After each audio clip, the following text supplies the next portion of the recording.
Bismillahirrahmanirrahim. Operasi Zatus Salasil. Nama tempat Zatus Salasil. Adapun kabilah Arab yang berada di sekitar Syam. Syam ialah dalam istilah petua zaman dulu. Sekarang ni ialah Syria, Lebanon, Palestin, itu Syam. Dulu satu negeri dia. Yang penjajah pecahkan kepada negeri yang banyak. Adapun kabilah Arab yang berada di sekitar Syam yang menjadi pusat kerajaan Rom Timur masih bersekongkol dan menjadi bahaya kepada umat Islam. Maka Rasulullah SAW mengambil langkah seterusnya. Di antaranya ialah berusaha memecahkan hubungan mereka dengan Rom dan mencari jalan agar mereka berjinak dengan umat Islam. Sekurang-kurangnya mereka tidak berkumpul dan bersatu menjadi bahaya kepada negara Islam dan umatnya. Ini antara strategi yang diambil oleh Nabi SAW. Kerana kabilah-kabilah ini duduk berjauhan antara satu sama lain. Dipisahkan antara supaya berpisah dengan Empire Rom. Supaya berpecah, tak bersatu. Antara langkah yang diambil ialah memilih Ammar bin Al-As mengepalai satu pasukan. Kerana nenek di sebelah bapanya Al-As dari kalangan kabilah Bali yang berada di kawasan itu. Operasi Zatus Salasi ditugaskan Ammar bin As. Ammar bin As ni ialah seorang sahabat yang terkenal dengan pintar. Sebagai diplomat, perunding yang bijak. Ammar bin As ni. Termasuk dalam Duhatul Arab. Orang Arab yang pintar dalam sejarahnya, Ammar bin As. Nabi bersabda, khiyarukum fil jahiliyati khiyarukum fil islami idza faqahu. Orang yang pilihan, bijak, pandai masa jahiliyah, masuk Islam dia bijak juga. Maka Nabi lantik dia jadi ketua pasukan walaupun dia baru masuk Islam. Pasukan ini bergerak menuju ke daerah yang menjadi sasaran pada bulan Jamadal Akhirah. Jumadal Akhirah. Orang Melayu kata Jamadal Akhirah, kata Jumadal Akhirah. Tahun ke-8 Hijrah. Dilantik Ammar bin As jadi pemimpin. Kerana salah seorang daripada nenek dia asal Zatus Salasil. Dia tahu daerah ini. Sebaik sahaja berlakunya peperangan Mu'tah. Operasi ini selepas perang Mu'tah. Bertujuan untuk berjinak dengan mereka. Tiba-tiba dalam masa yang sama pihak perzikan Islam mendapat maklumat bahawa kabilah Khuza'ah mengumpulkan bala tentera untuk mengancam Madinah. Kabilah Khuza'ah. Kawasan ini juga. Rasulullah SAW menyerahkan bendera putih pada Ammar bin As. Di samping sehelai bendera berwarna hitam. Dua bendera. Satu bendera putih, satu hitam. Bendera putih ni tanda nak berdamai.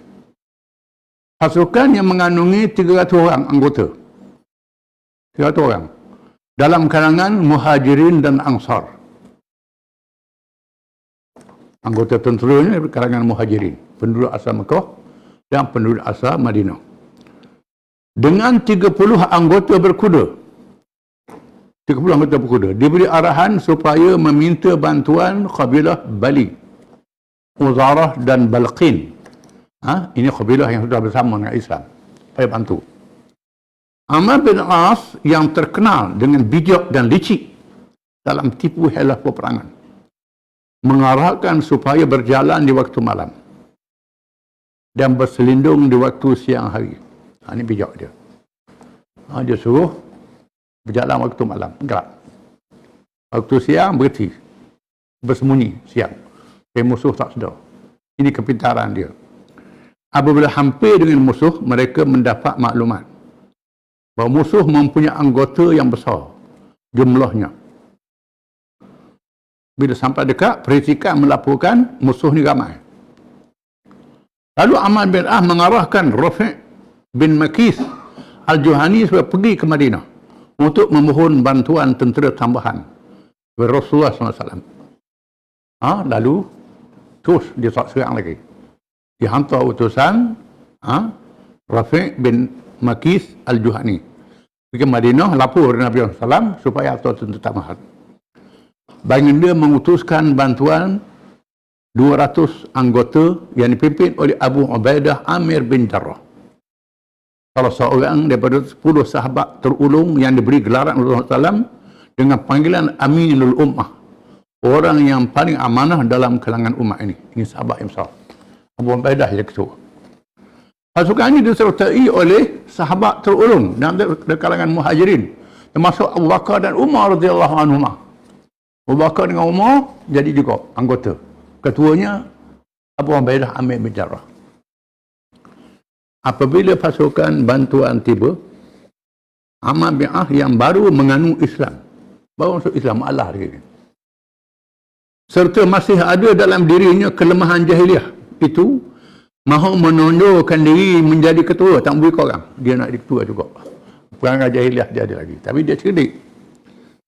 Dia menegaskan bahawa dialah yang berhak menjadi ketua kerana yang datang hanyalah pasukan tambahan. Kamu ni kan tambahan je. Aku ni kan hak asalnya. Aku jadi ketua. Dia bakal begitu. Aku jadi ketua. Walaupun Abu Bakar dengan Umar, Abu Ubaidah. Anggota tentera dalam kalangan muhajirin bertegas bahawa Abu Ubaidah yang layak menjadi ketua.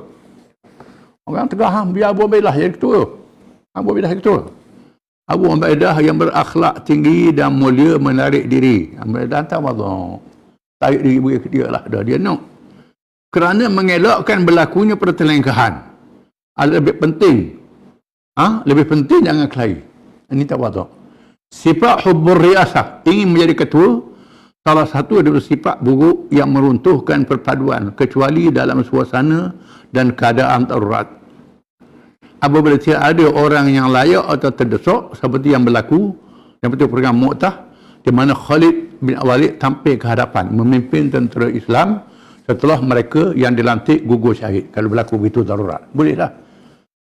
Berlaku darurat, tak ada ketua, pilih. Kerana darurat, orang lebih ada dia. Patut beri ke orang lebih hadap. Dia nak ke dia juga jadi ketua. Abu Ubaidah tak apalah, beri ke dia lah, kata Abu Ubaidah kata. Oleh kerana operasi ini berlaku di musim sejuk. Dalam cuaca yang sangat memerlukan api dinyalakan di waktu malam bagi menghilangkan kesejukan. Musim sejuk negeri Arab ni macam air batu sejuknya. Terpaksa kena pasang api untuk memanaskan badan.